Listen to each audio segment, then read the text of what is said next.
या रसूल अल्लाह। या रसूल अल्लाह। अपने घर की बेइज्जती कोई नहीं कराना चाहता। बगैर खाए भी आए होंगे माशाल्लाह तो सारे ही बोलेंगे। और वैसे भी ये बरेलवियों की महफिल है, अल्हम्दुलिल्लाह। बरेलवियों की महफिल है। और अपने बरेलवियों का अकीदा ये है, तेरे टुकड़ों पे पले गैर की ठोकर पे न डाल, झिड़कियां खाए कहा छोड़ के सदका तेरा। सुभान अल्लाह। अजीजान मिल्लत इस्लामिया, ये महफिलें सबका मुकद्दर नहीं होती है। आपने बड़ी अच्छी तकरीर खतीबुल हिंद हजरत अल्लामा मौलाना सैयद मुकीमुर रहमान साहब कबिला से सुनी, बड़ी नसीहत आमेज गुफ्तगू सुनी। और हजरत ने आपको फतवे भी सुनाए जो जलसों के हवाले से बयान फरमा रहे थे। लेकिन अपना एक उसूल है, ऐ इश्क तेरे सदके वाह सुभान जलने से छुटे सस्ते, जो आग बुझा देगी वो आग लगाइए। सुभान अल्लाह। मैं देख रहा हूं मेरी आंखों के सामने ज्यादातर ऐसे चेहरे हैं जो जवान हैं, बहुत कम ऐसे चेहरे हैं जो बूढ़े हैं। इसमें दो बातें हैं, या तो यहाँ के बूढ़े जलसा सुनने नहीं आते, या फिर ऐसा है कि बूढ़े हैं ही कम।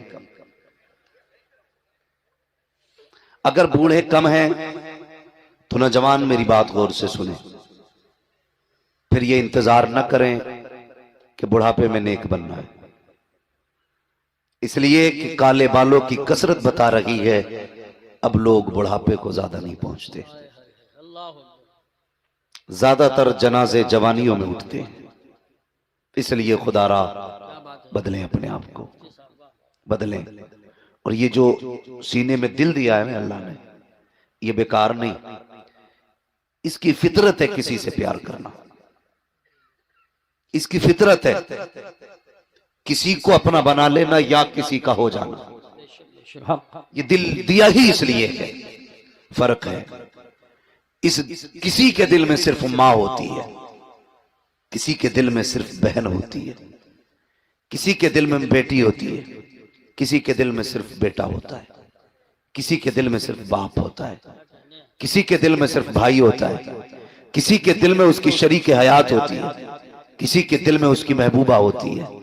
लेकिन वो दिल मुकद्दरों वाले हैं जिनके अंदर मदीने वाला मुस्तफा रहा करता है। सुभान अल्लाह। नारे तकबीर, नारे रिसालत, नारे गौसियत, मसलके आला हजरत, फैजाने आला हजरत हजरत अल्लामा मुफ्ती हम्माद रजा साहिब क़िबला, उलमाए अहले सुन्नत। सुभान अल्लाह। सुभान। नौजवानों, मैं अक्सर कहता हूं, उजाले अपनी यादों के हमारे साथ रहने दो, बेशक। न जाने किस गली में जिंदगी की शाम हो जाए। बच्चा हो जवान हो, हर बंदा यही चाहेगा मैं जन्नत में जाऊं। एक बंदा ये नहीं कह सकता मुझे जन्नत नहीं चाहिए। सभी को जन्नत चाहिए। जन्नत मिलेगी कैसे? जब तक बिके न थे तो कोई पूछता न था, तुमने खरीद कर हमें अनमोल कर दिया। मैं अक्सर ये जलसों की बातें मेरे सामने आती हैं, कमेटी वाले शायद यहाँ है नहीं, मैं अक्सर ये बात कहा भी करता हूं और आज भी आप सुन लें, जो जलसे कराते हैं अक्सर उन्हें जलसे सुनने नहीं मिला करते।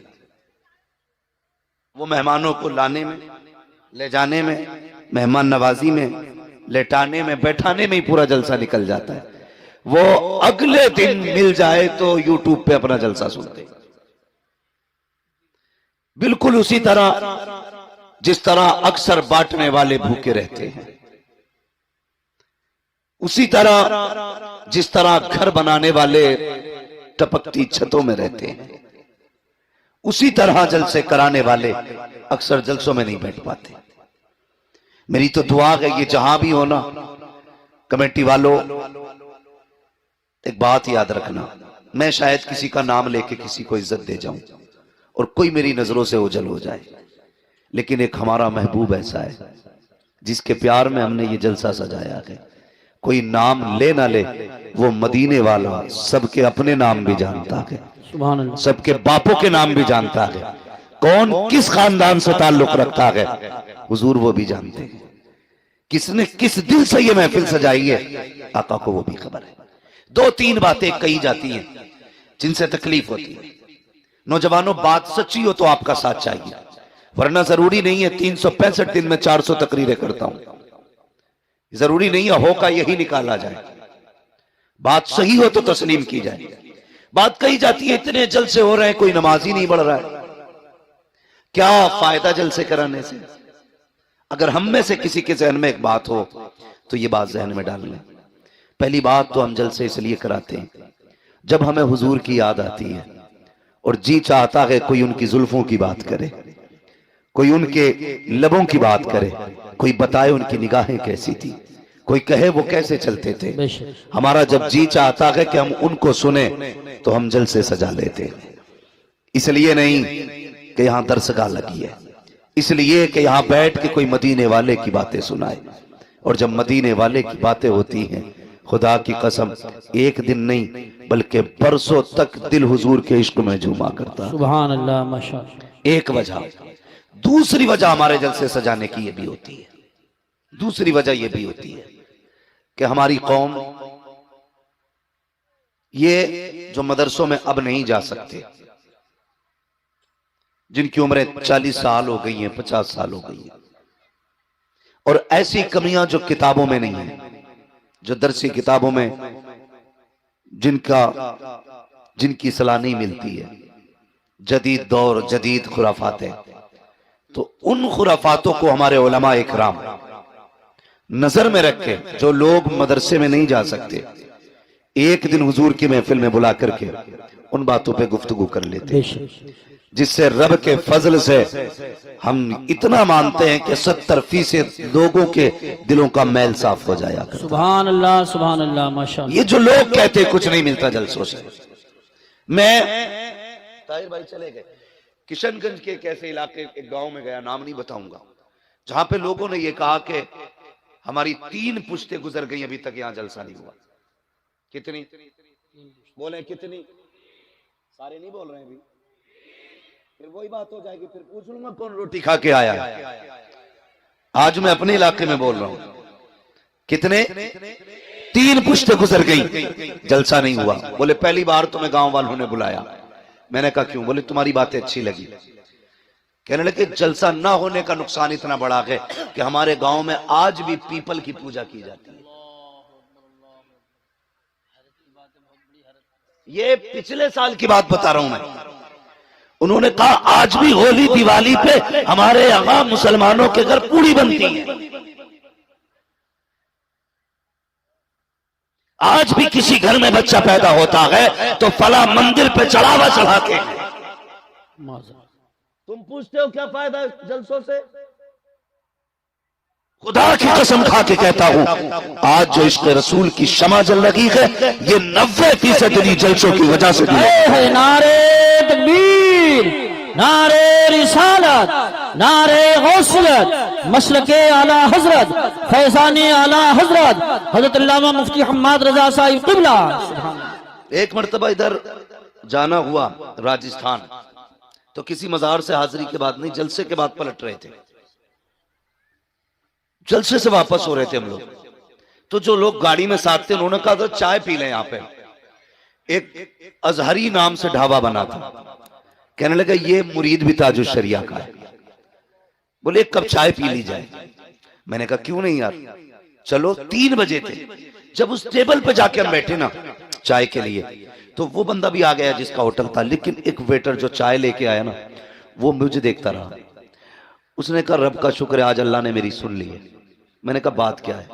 उसकी दाढ़ी एक मुश्त की पूरी थी। उसने कहा जिस दिन से आपकी तकरीर सुनी ना, मैंने तभी से दाढ़ी रखी थी। कहने लगा इतने दिन हो गए मेरी दाढ़ी पूरी हो गई। एक तमन्ना थी मौलाना, मैंने दुआ मांगी थी मालिक इस मौलवी से जरूर मिलाना जिसके कहने की वजह से मैंने दाढ़ी रख ली है। कहने लगा मैं सालों से आपका इंतजार कर रहा हूं, आज रब ने मिला दिया। मैं सोचने लगा मालिक ये जलसों से कितना काम हो रहा है, कितना काम हो रहा है जलसों से। तो कभी जलसों की मुखालफत ना करें, कभी जलसों से दूर ना जाएं। जलसों में अपने बच्चों को लाया करें, इन्हें जलसों में लाने के आदी बनाओ, ताकि जब ये जलसों में आएंगे तो हुजूर के दीन से दूर नहीं होंगे, हुजूर के दीन से करीब होंगे। जलसों में क्या होता है? किसी को गाली दी जाती है, बताइए? किसी के ऐब बयान किए जाते, किसी को जलील किया जाता है? नहीं ना। जलसों के अंदर या तो मुस्तफा की बातें होती हैं या उनके फरमान सुनाए जाते हैं। अब इन चीजों से भी हमें दूर रहना पड़ा, तो फिर हमें सोचना पड़ेगा हम किधर जा रहे हैं। नौजवानों, अपने रिश्ते हुजूर से करीब करो, अपने आप को मुस्तफा से करीब करो। दुनिया जी रही है, अपने लिए तो सब जीते हैं, मजा तो तब है जब दूसरों के लिए जिया जाए। और यही इस्लाम की खूबसूरती है, यही इस्लामी हो, आली शान मेरा मकान हो, क्या फर्क पड़ता है। मजा तो तब है जब तेरी कमाई से किसी गरीब का चूल्हा जले। मजा तो जब है जब तेरे अपने दस्तरखान में किसी और का भी लुकमा हो। लेकिन हमारी तंग नजरी का आलम यह है कि बाप बेटे को देखने तैयार नहीं, बेटा बाप को देखने तैयार नहीं। रिश्तों में इतनी दूरियां पैदा हो गई हैं कि रिश्तेदार रिश्तेदार से नफरत करता जा रहा है। ये इस्लाम नहीं है। इस्लाम इतना खूबसूरत दीन है, जिसने करीब से देखा ना उसे कहना पड़ा ला इलाहा इल्लल्लाह मुहम्मदुर रसूलुल्लाह। ये इस्लाम की हक्कानियत है। आज दुनिया ये सोचती है हम अपने न्यूज चैनल पे इस्लाम की बुराई करें, लोग दीन से दूर हो जाएंगे, इस्लाम के खिलाफ बकवास करें, हमसे लोग दूर होते चले जाएंगे। खुदा की कसम, इस्लाम न तलवार की बुनियाद पे फैला, न जबर की बुनियाद पे फैला।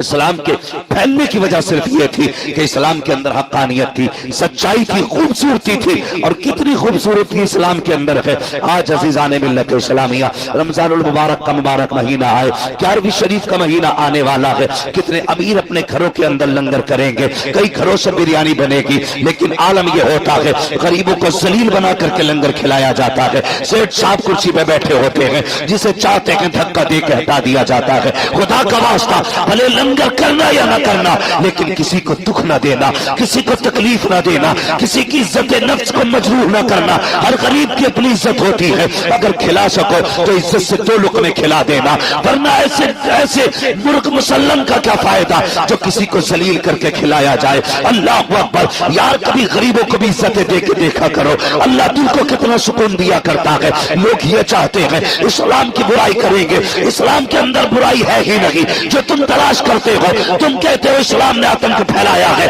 हम कहते हैं इस्लाम वो मजहब है जिसने फैले हुए आतंक को आकर के मिटाया है। अगर इस्लाम ना होता तो बेटी ना होती, इस्लाम ना होता तो मां ना होती, इस्लाम ना होता तो रिश्ते ना होते, इस्लाम ना होता मोहब्बत ना होती, इस्लाम ना होता दर्द ना होता। खुदा की कसम, वो जो न थे तो कुछ न था, वो जो न हो तो कुछ न हो। जान है वो जहान की, जान है तो जहान। ये मजहब है इस्लाम। समझो इस्लाम को और अपने अंदर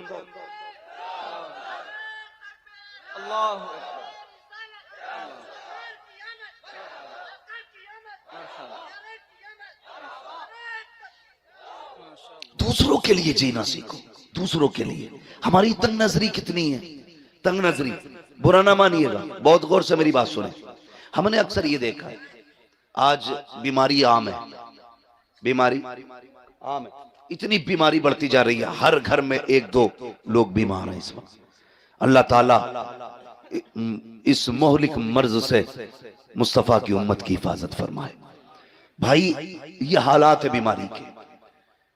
और तंग नजरी देखिए, हम कितने छोटे। लोग कहते हैं मैंने 11वीं शरीफ पे 11 पतीले बनाए थे, 11 पतीले 11वीं बनाए, 12 पतीले 12वीं पे बनाए, 6 पतीले 6ठी पे बनाए। लेकिन अगर अंदर जाके देखो ना तो कुछ नहीं है। पता चलता है, अभी 4 दिन पहले बहन आई थी दरवाजे पे, कहा बेटे का ब्लड कम पड़ गया है, खून की जरूरत है। सगे भाई ने 1000 बीमारियां बता के ना वापस कर दिया था।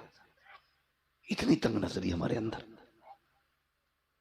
भतीजे भाई हॉस्पिटल में पड़े, इलाज के लिए पैसे नहीं, और हम 11 पतीलों पे मौज कर रहे हैं। अल्लाह तौफीक देना, 11